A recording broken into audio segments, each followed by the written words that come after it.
So this is one of those subjects I feel like we've already been talking about, but let's go ahead and officially talk about Lewis structures.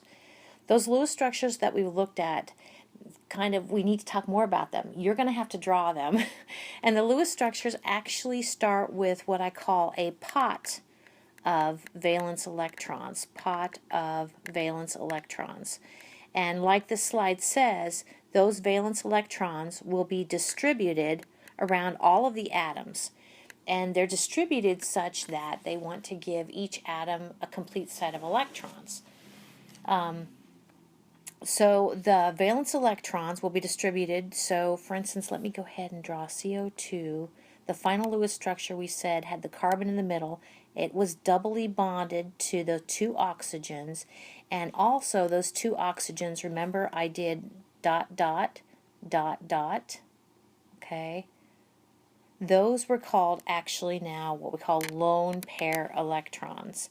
Those lone pair electrons were part of the valence electrons that those three atoms brought to the table, and those lone pair electrons help give those oxygens what we call a complete octet, didn't they?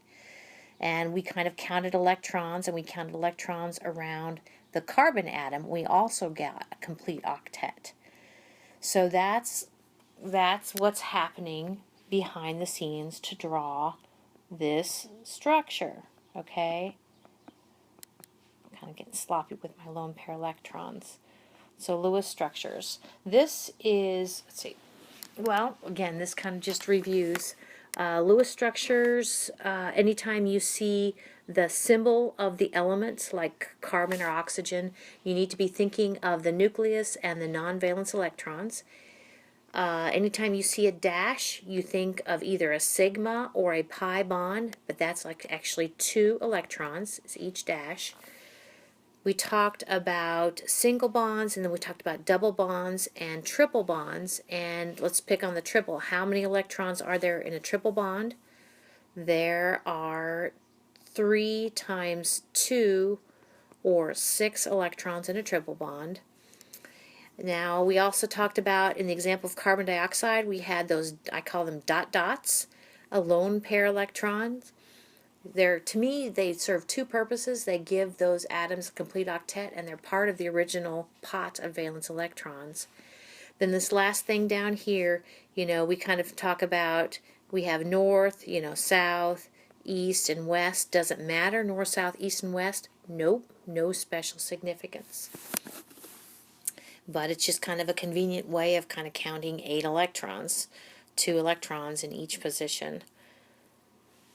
Lewis structures, when you draw your final Lewis structure, they might seem kind of blah because they're just two-dimensional. But here in the next parts and in lab, we're going to talk about how you can take that two-dimensional structure and you can understand actually the three-dimensional structure of the molecule. So that's pretty cool. So let's just take a look at a few more Lewis structures. This is ammonia, not to be confused with ammonium cation. But this, let's see, I don't necessarily know what I want to do. What kind of bond is that? Is that a sigma bond or a pi bond? Well, that must be a sigma bond because it's the first to arrive. What are these? These are lone pair electrons associated with nitrogen. Does the nitrogen atom have 8 electrons around it? Yep, it's got 8 electrons. I see 2, 4, 6, 8. So that's just kind of dissecting this Lewis structure for ammonia. All right, what about formaldehyde? How many electrons are there here in this double bond? There are 4 electrons. Very good.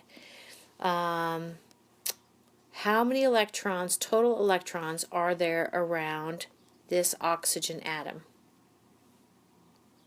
I'm getting 8 electrons. 2, 4, 6, 8. Very good. What is the expected valence of a carbon atom? Goodness, I can't spell. Expected valence of a carbon atom. Well, it's group 4A, so 8 minus 4 is 4, so its expected valence is 4. Can you see, remember the valence is sigma and pi bonds, can you see? Does it have 4 sigma and pi bonds reaching out of this from this carbon atom? Yep, 1, 2, 3, 4. I get 4. Cool. The last one I want to look at is the hypochlorite. Remember, this is one of the polyatomic ions you need to memorize. It's chlorite because it has less, doesn't have much oxygen, and it has even less than ClO2 -1, so it's hypochlorite. Anyway, so let's see, what do we want to do here? Well, let's take a different route. Let me go ahead and look at the pot of valence electrons, if that's okay with you. All right, so chlorine. Chlorine has how many valence electrons? It has 7 valence electrons. There's one chlorine atom, okay, so I get 7 electrons. Oxygen, how many valence electrons does it have? Well, it's 6A, so it has 6 valence electrons. Okay, cool. I'm going to give you a hint, and we'll be talking about this in lab. The fact that it's -1 charge means that we actually have to kick in 1 more electron here. Okay, so 7 plus 6 plus 1, I get 14 electrons. That is its official pot of valence electrons. Hope you buy that. So now I'll ask this unrelated question. Look at this structure here. How many electrons are shown on the entire structure? 2, 4, 6, 8, 10, 12. I get 14 electrons shown on the whole structure. Can you actually see where that's a check that we actually are showing for on our structure, and we had a pot of electrons brought for pot of valence electrons of 14 also.